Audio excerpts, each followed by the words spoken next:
What's up, guys? Welcome back.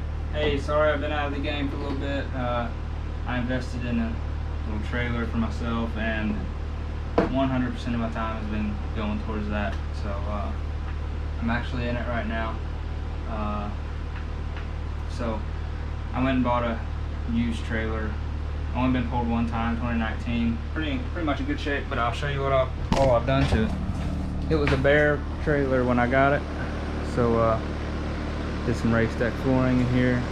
I got beds for camping trips. They'll swing down, fold down, and when they come down, the legs automatically swing out. Pretty cool. It turned out good. I got some spotlights that swing out to the top or to the outside of the trailer. LED lighting in here. I got toolboxes and totally hand built the front of my trailer here, besides the cabinetry, but turned out pretty good. So I've been busting my butt working on this thing, but it's pretty much done. Today I'm working on the tie downs, and I wanted to show you guys what I did here. So what I'm gonna do is I'm gonna set you up. I'm gonna pull the bike out.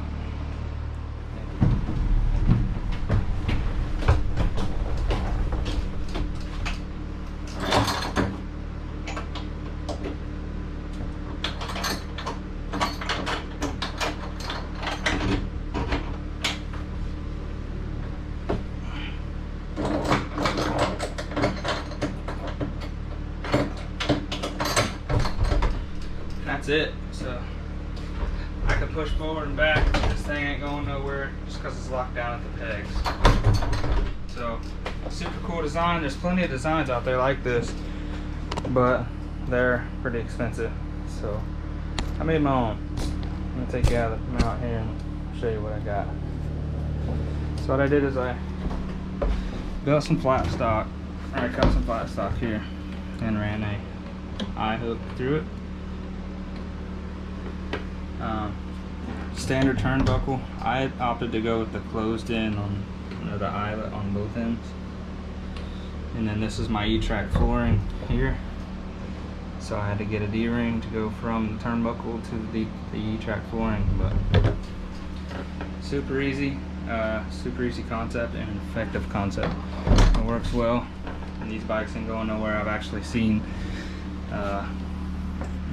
pictures of people that have like flipped their trailers over and their bikes are still just sitting in the trailer like this. So same thing on both sides. Just kind of locks into the foot peg. This is actually backwards.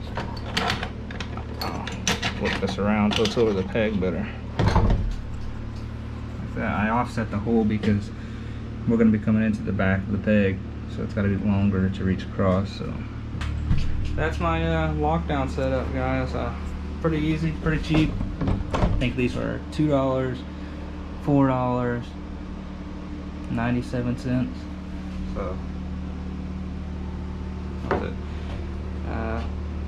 Probably 20 bucks max, and I got enough to do 4. So I got some other stuff here too to help tie the other bike down. So that's it, guys. Like, share, and subscribe, and I'll catch you on the next one. Peace.